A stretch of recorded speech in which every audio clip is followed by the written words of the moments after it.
Бірінші қыркүйек күні Қазақстан Республикасының президенті Қасым-Жомарт Тоқаев әділетті мемлекет, біртұтас ұлт, берекелі қоғам тақырыбында дәстүрлі жолдауын жариялады. Осыған орай, біз жолдауда айтылған кейбір мәселелер бойынша Семей шаһары тұрғындарының ой-пікірлерін білген едік. Сонымен, президент қандай өзекті тақырыптарды қозғады? Көз жүгіртіп көрелік. Мемлекет ең алдымен бәріне бірдей мүмкіндік беріп, әділдік орнатады. Қоғам игілігіне арналған қызмет деңгейі жоғары болуына кепілдік береді.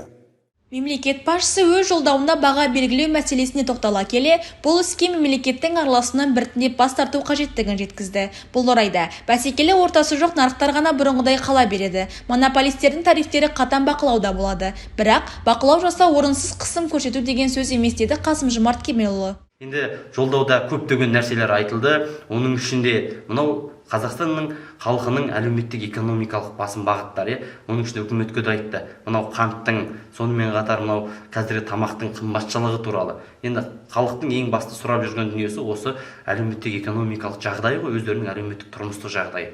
Осы тұрғыда мемлекет басшысы осы жолдауда басы айтты деп ойлаймын, әртүрлі саланы қамтыды. Соның ішінде кәсіпкерлікті де қамтыды, соның ішінде денсаулық саласында қамтыды, соның ішінде ұстаздар қауымында қамтыды, соның ішінде әйелдердің зейнет жасында қамтыды. Енді шыны керек, өзекті қоғамдағы негізгі мәселелерді мемлекет басшысы қадап айтып, осы алдағы уақытта жүзеге асырылады деген өзінің ұсынысын айтты. Сонымен қатар, осы алдағы уақытта күз айларында президент сайлауының өтетіндігін де айтты. Сонымен қатар келесі жылдың алғашқы шеңберінде Қазақстан Республикасының парламент мәжілісінің депутаттары және барлық деңгейдегі мәслихат депутаттарының сайлау өтетіндігін де айтты. Енді бұл дегеніміз жаңа Қазақстанның шынымен де жаңа қоғамға қарай бет бұрыс алып, ары қарай жылжуына үлкен ықпалын әкеледі деп ойлаймын. Сондықтан алдағы науқанда бір кісідей біздің мемлекеттің тұрғындары, халқымыз осы сайлауға қатысады деп ойлаймын.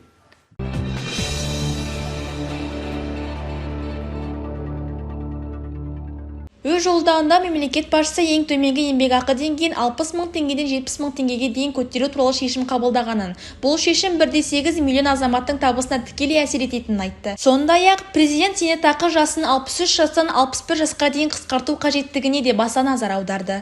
Зейнетақының ең төменгі базалық мөлшерлемесін біртіндеп ең төменгі күнкөріс деңгейін 70%-на, ал жоғарғы шегін 120%-на жеткізу қажет деді бұл орайда мемлекет басшысы.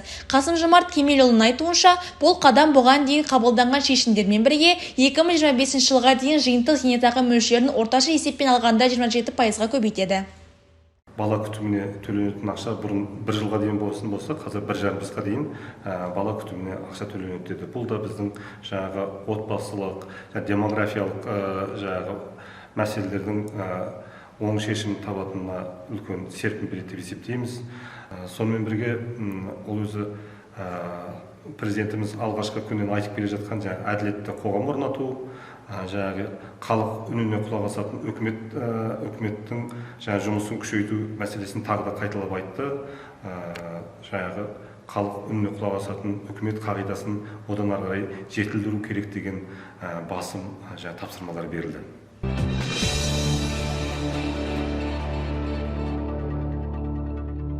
Жолдауда сондай-ақ жастарға жан-жақты қолдау көрсету мемлекеттің басты міндеті екені айтылды.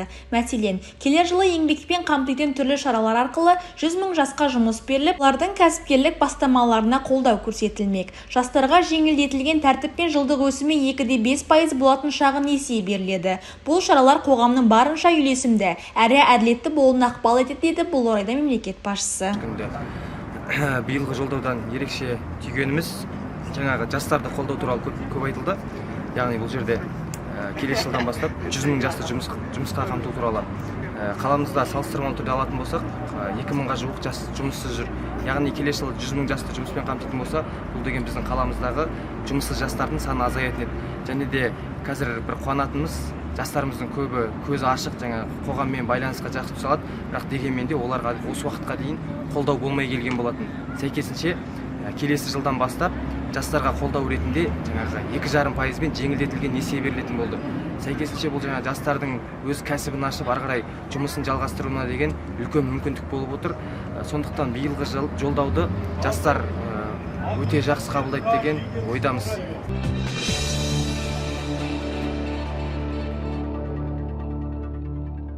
Жалпы, президенттің ел дамуы үшін жасалатын қадамдарға айрықша тоқталуы жұртшылық көңілінен шыққандай. Сондықтан, осыған дейін қабылданған маңызды мемлекеттік бағдарламалар мен саяси құжаттардың жалғасы саналатын бұл жолғы жолдау ел бірлігін нығайтып, әділетті мемлекет құруға ықпал етеді деген сенімдеміз. Ендеше, әділетті Қазақстанды бірге құрайық, қасиетті отанымызды бірге өркендетейік ағайын. Рахмет.